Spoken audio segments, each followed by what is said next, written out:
Hello everyone. In this video we are looking at this problem from INMO 2020. It says that suppose Px is a polynomial with real coefficients satisfying the condition P of cos theta plus sin theta equal to P of cos theta minus sin theta for every theta. Prove that Px can be expressed in this form. Okay. So first let us make some observations about this polynomial in general. So we are given that P of cos theta plus sin theta is equal to P of cos theta minus sin theta. Okay. And now what we do is we substitute, say 90 minus theta. We substitute theta to be 90 minus theta. What happens? We get that the first bracket remains unchanged because cos of 90 minus theta is sin theta and sin of 90 minus theta is cos theta. But the second bracket, this bracket gets reversed. This becomes sin theta minus cos theta. Okay. But from the first equation, we know that P of cos theta plus sin theta equal to P of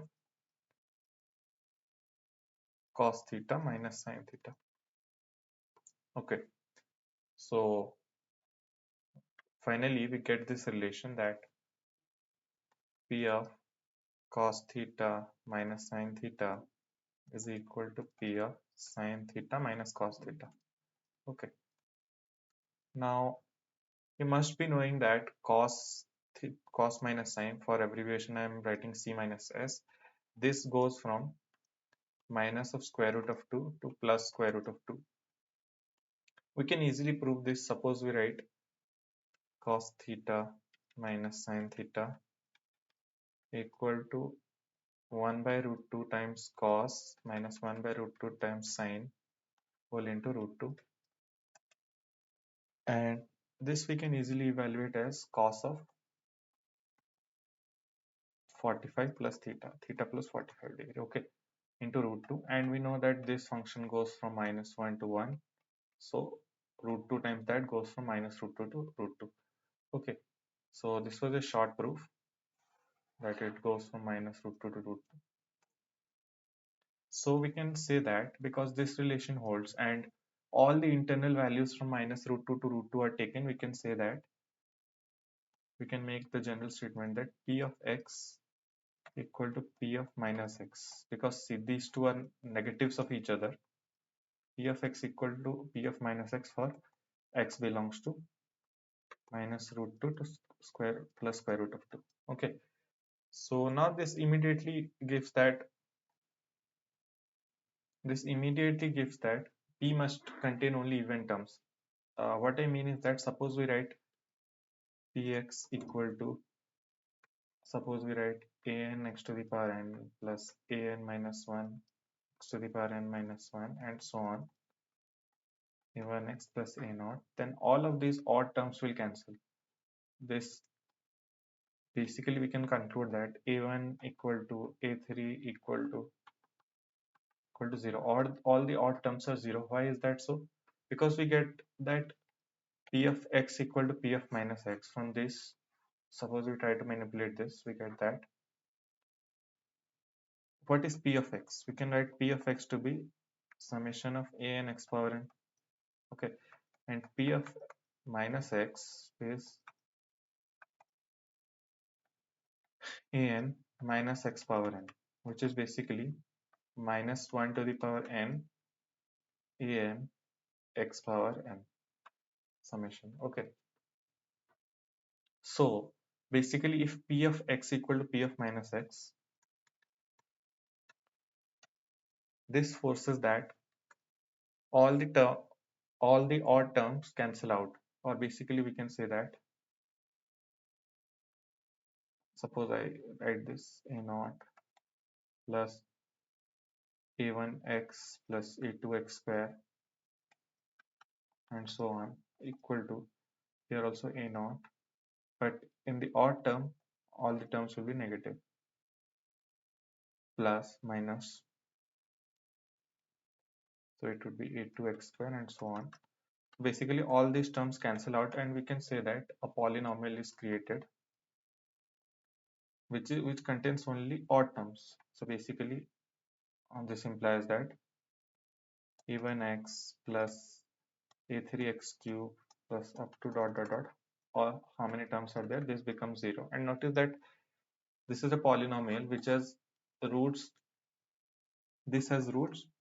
All numbers from all x belongs to minus root 2 to root 2 are its roots, and so it has basically infinitely many roots. And if a polynomial has infinitely many roots, we can directly conclude that that polynomial is equivalently equal to 0.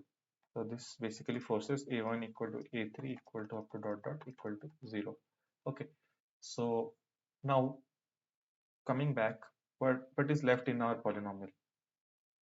P of x, we can write summation of a of n x power 2n, because all the odd terms are cancelled, we are left with x power 2n terms, and we further write this as x power 2 to the power n. Okay, and this can be written as summation of an into x square can be written as, say, x square minus 1 plus 1 to the power n. This goes from n equal to 0 to suppose k. Okay,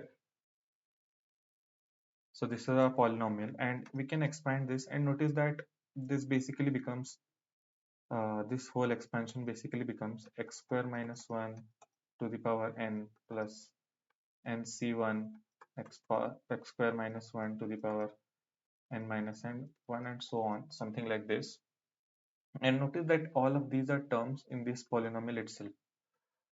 So what I mean to say is that this polynomial basically reduces down to summation of n equal to 0 to n of basically the only the coefficients change, n equal to 0 to k, and we get bn x square minus 1 whole to the power n.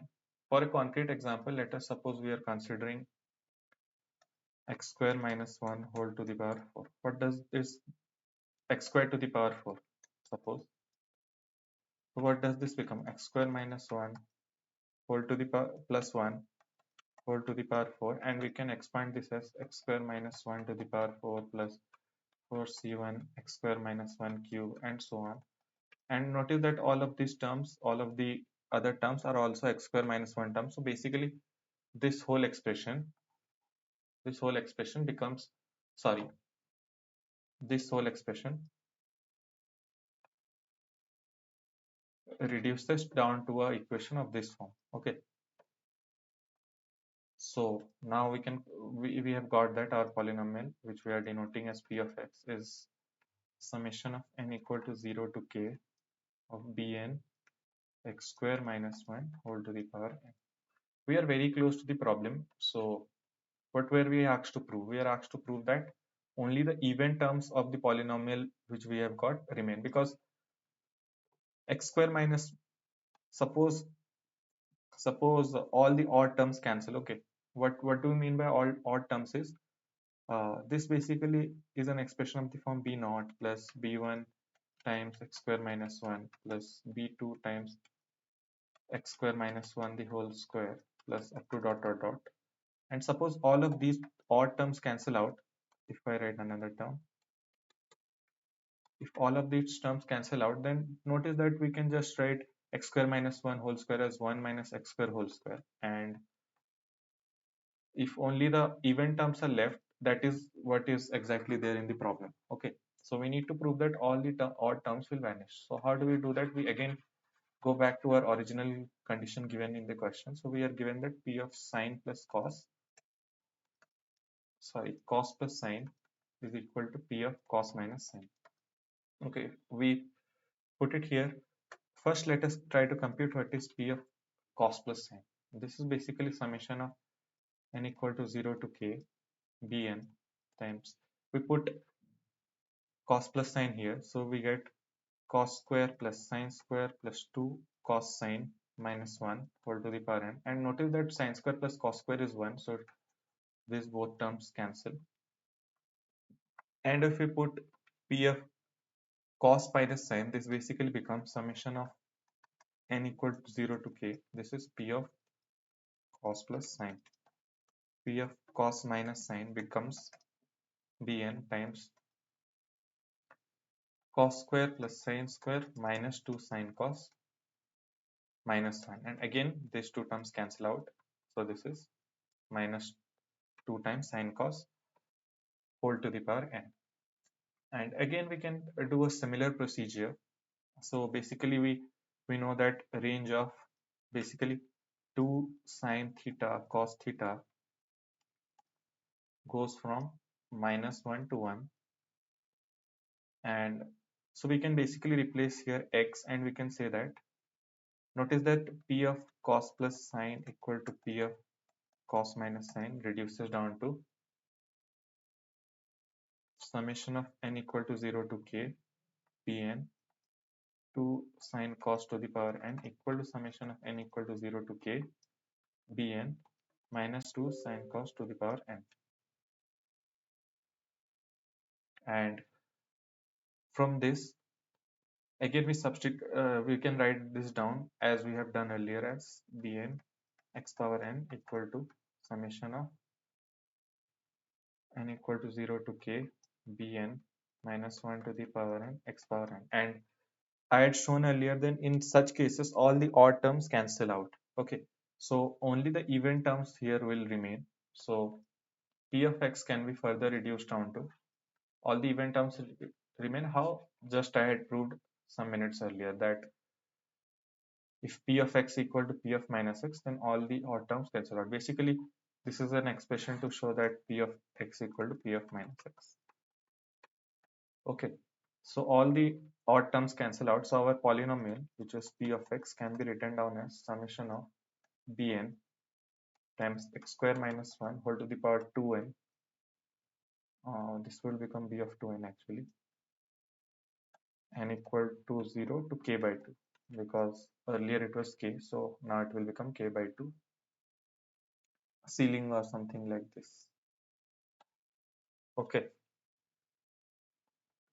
so yeah, this was the solution I think, because this we can simply write down as k by 2 of b of 2n 1 minus x square whole to the power 2n.